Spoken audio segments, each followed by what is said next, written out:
શીતળા સાતમની વાર્તા બે વહુઓ હતી, એક દેરાણી અને બીજી જેઠાણી. રાંધણ સાઈડનો દાડો આવ્યો. દેરાણી તો રાંધવા બેઠી. રાંધતા રાંધતા થાકી ગઈ. અડધી રાત થઈ અને પારણામાં છોકરો રડવા લાગ્યો. નાની વહુ ધવડાવવા બેઠી. મોડી રાત સુધી રાંધીને થાકેલી નાની વહુને જોકા આવ્યા.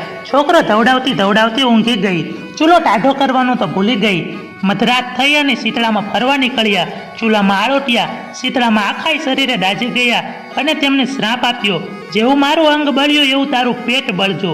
સવારમાં જુએ તો ચૂલો સળગતો દીઠો. પારણામાં જુએ તો છોકરો મળદું થઈને પડેલો. વહુ સમજી ગઈ કે શીતળામાનો સાપ લાગ્યો છે. નાની વહુ જોધાર આંસુએ રડવા લાગી, પણ જેઠાણી મનમાં ને મનમાં રાજી થઈ.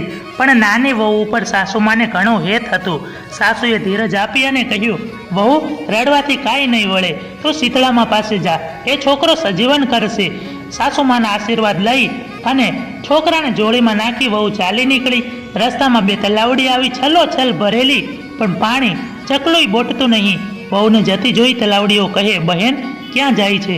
મને શીતળામાનો સાપ લાગ્યો છે, સાપનું નિવારણ કરવા જાઉં છું, શીતળામા પાસે જાઉં છું.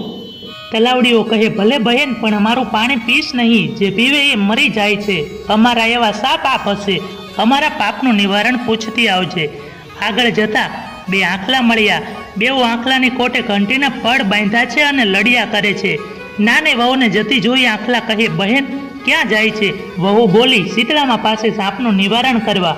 આંખલાઓ કહે, ભલે, પણ અમારા પાપનું નિવારણ પૂછતી આવજે. અમે એવા સાપ પાપ કર્યા હશે કે અમારું લડવાનું અટકતું જ નથી. વહુ તો આગળ ચાલી. વન વગડો આવ્યો. બોરડીના ઝાડ નીચે ડોશીમાં બેઠા હતા. એમનું માથું ઉઘાડો અને માથામાં ખંજવાળા કરે. વહુને જોઈ અને